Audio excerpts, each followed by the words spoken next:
la culture à 360 degrés. C'est Périscope avec vous, Thierry Geffrotin. Bonjour Thierry. Bonjour Mathieu. Un rendez-vous culture, je le dis, j'insiste, de la place pour la culture sur Europe 1 le matin.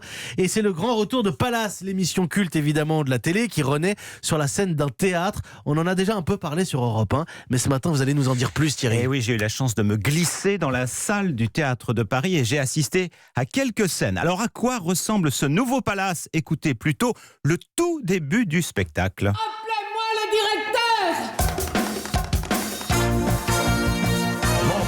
Vous n'êtes pas surpris, on y est. Une réplique bien connue, une musique que vous avez dans l'oreille, pas surpris. Et pourtant, vous aurez noté que c'est une femme qui demande à voir le directeur et non un homme. Donc c'est un nouveau Palace, un nouveau spectacle. Oui, alors que les fans de l'émission se rassurent, vous retrouverez les moments forts et moments phares qui ont fait le succès de Palace à la télé. Les phrases cultes. Je l'aurai un jour! Je l'aurai! Eh oui, la cliente n'est pas contente parce qu'elle a trouvé une boule de pétanque dans son potage. Vous avez le maître d'hôtel qui annonce le menu du jour. En entrée, les œufs réconciliés. Ce sont des œufs brouillés auxquels notre chef parle très gentiment pendant 45 minutes pour leur expliquer que la vie est trop courte pour se disputer. Ah oui, je dois dire que j'aime aussi beaucoup la selle d'agneau Tour de France et le nez de clown dans sa farce. Et les fameuses brèves de comptoir. Ah ben il y en a, évidemment. Mais quelle importance que les poulets soient élevés au grand air! De toute façon, on ne mange pas les poumons! Ça va de soi. Les brèves de comptoir, fameuses brèves de comptoir de Jean-Marie Gouriot qui faisait partie déjà de l'équipe de Palace il y a 30 ans. Il y a 30% d'inédits. C'est-à-dire qu'on a repris tout le travail qui avait été fait dans Palace. On a tout relu, on a tout décortiqué.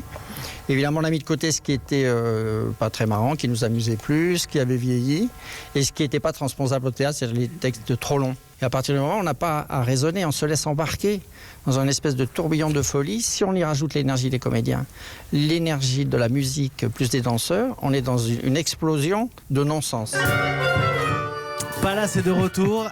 Thierry, quand même, c'est pas trop daté, pas trop vintage? Ben non, pas du tout. C'est un spectacle d'aujourd'hui, même si vous retrouverez le grand escalier, c'est un des personnages quand même de Palace, les femmes de chambre avec leurs plumeaux et les grooms, mais vous ne reconnaîtrez aucun des artistes de l'émission télé de la fin des années 80. Jean-Michel Ribes, le créateur de Palace, y tenait absolument. J'ai fait un casting de 300 personnes avec qui je n'avais pas travaillé parce que je voulais aussi moi-même être surpris par des gens, à pas avoir des gens que je connaissais trop. Et donc j'ai voulu que ce soit une troupe de comédiens neufs pour faire une image d'aujourd'hui.